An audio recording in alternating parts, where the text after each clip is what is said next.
چاند کی گردش سے اور اس کی منازل سے حضرت انسان کو کچھ سمجھایا جا رہا ہے کہ جب تو پیدا ہوا تھا تو چاند کی طرح سارا زمانہ تیرا منہ دیکھنے آیا تھا، تو بھی اس وقت لوگوں کی توجہ کا مرکز بن گیا تھا، اور پھر منازل طے کرتا رہا، اور جوانی کی دہلیز پہ جب تم نے قدم رکھا اور تو بدر تمام ہوا، جب شباب کی بجلیاں تیری آنکھوں سے ٹپکنے لگی، تو پھر تیری نظر کا خمار بھی کئیوں کے دل لوٹتا تھا، کئیوں کی نیندیں اچاٹ کر دیتا تھا۔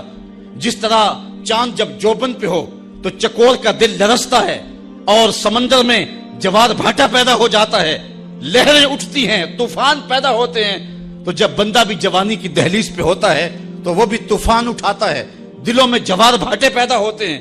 تو وہ لمحے بھی آئے کہ تو نے دلوں کی بستیاں اور دلوں کی دنیا پر ہلچل پیدا کر کے رکھ دی۔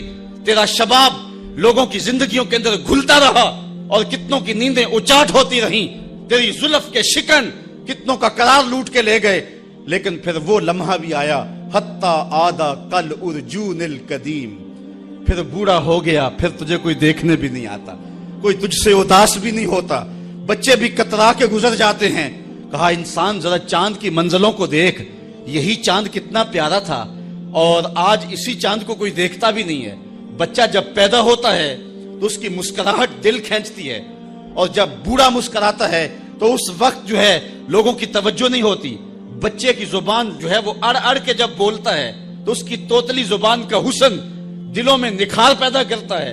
ماں بھی بلہاری جاتی ہے، باپ بھی صدقے جاتا ہے، بہنیں بھی جو ہے وہ قربان جاتی ہیں۔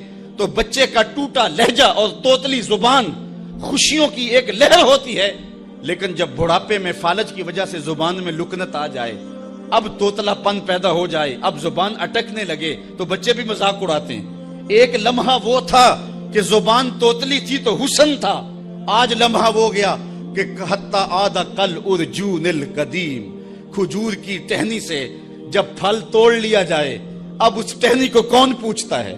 جب تک پھل آیا نہیں تھا وہ ٹہنی اچھی لگتی تھی، مالی سنبھال کے رکھتا تھا، جڑوں کو بھی پانی دیتا تھا، اور خیال کرتا تھا کہ کوئی ایسا نقصان نہ ہو کہ یہ پودا جو ہے وہ مرجھا جائے۔ پھر جوبن پہ آیا، اور جب کھجوریں لگیں تو اس نے پھر رسیاں بھی باندھی اور کھجوروں کو سنبھالنے کے لیے سب کچھ کیا۔ پھر جس دن اس نے اس ڈال سے پھل کاٹ لیا، اب وہ کھجور اجڑ گئی، اب اس کی وہ ٹہنی بے توقیر ہو گئی۔ انسان کی زندگی کا جب شباب لٹ جاتا ہے اور بڑھاپے میں جب وہ کسی قابل نہیں رہ جاتا، تو پھر اس کی بھی یہ مثال ہے، حتی آدھا کل ارجون القدیم، جیسے کھجور کی پرانی ڈال ہو۔ اپنی نظر اور شرمگاہ کی حفاظت کریں۔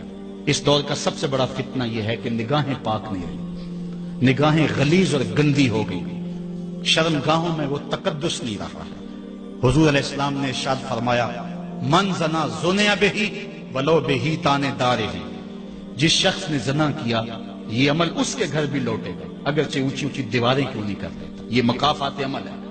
گندم از گندم بروئے جو از مکافات عمل غافل مشو، گندم بو گے تو گندم کاٹو گے، جو بو گے تو جو کاٹو گے۔ نظر کو تقدس دو، نظر کو پاکیزگی دو۔ حضرت لقمان حکیم کہتے ہیں کہ میں کئی نبیوں سے ملا ہوں، کئی نبیوں سے ملاقات کی ہے، اور میں ان سے 2-2 4-4 باتیں جمع کی ہیں، اور ان ساری باتوں کو میں نے جمع کر کے 100 باتیں جمع کی ہیں، اور ان کا پھر میں نے خلاصہ تیار کیا ہے۔ ان میں 8 باتیں الگ کی ہیں۔ ان 8 باتوں میں ایک بات یہ ہے، جب کسی کے گھر جاؤ تو نظر کو حفاظت میں رکھو۔ جس شخص کے مہمان بنو، جس کے گھر جاؤ، تمہاری نظر نہ بھٹکنے پائے۔ نظر اگر غیر محرم کو شہوت سے دیکھتی ہے، حدیث میں آتا ہے کل قیامت کے دن جہنم کی آگ سے بھر دی جائے گی، وہ سخت رسوا ہوگا۔ آج میڈیا کی آوارگی اور انٹرنیٹ پہ جو کچھ ہو رہا ہے، ٹیلی ویژن اور سینما جو بدتمیزی پھیلا رہے ہیں، اور موبائل پیکج جس طرح بے حیائی کو فروغ ہو رہا ہے، ہم اس کے خلاف پوری قوت کے ساتھ بند باندھیں۔ اپنی اولادوں کے ہاتھوں سے ناول چھین لو، ان کے ہاتھوں سے جو ہے وہ فلمیں چھین لو، ان کی خلوتوں پہ نظر رکھو اور ان کی حفاظت کرو۔ جس شخص کی نظر پاک نہیں ہے اس کے من میں طہارت نہیں آ سکتی ہے، دل پاک نہیں ہے اس کو جو ہے وہ باطن کا نور نصیب نہیں ہو سکتا۔ وائے قوم کشتائے تدبیر غیر، کارے او تخریب خود تعمیر غیر، از حیا بیگانہ پیرانے کہن، نوجوانا چوں زنا مشغول تن. کتنی حکمت والی بات کہی اقبال نے. وہ اپنے دور کا دکھڑا سناتا ہے جس دور سے ہم گزر رہے ہیں. اب تو عجیب حال ہو گئے.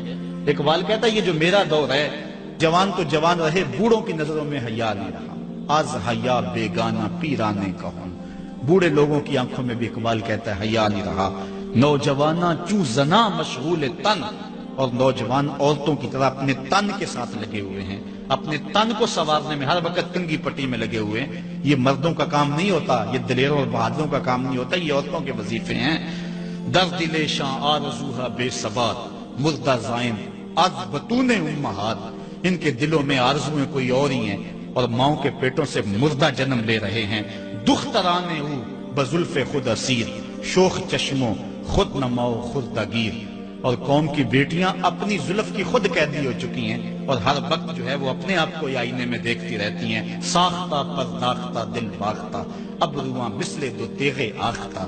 وہ جو گھر کی رونق تھی، جو آبرو اور حیا کا دوسرا نام تھا، آج وہ دل پھینک قسم کی ہو گئی ہے.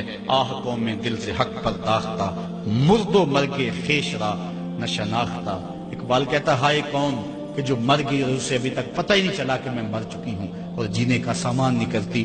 حضور نے فرمایا ہر دین کی کوئی پہچان ہوتی ہے، میرے دین کی پہچان حیا ہے. اگر حیا نہیں ہے تو دین ہی نہیں ہے.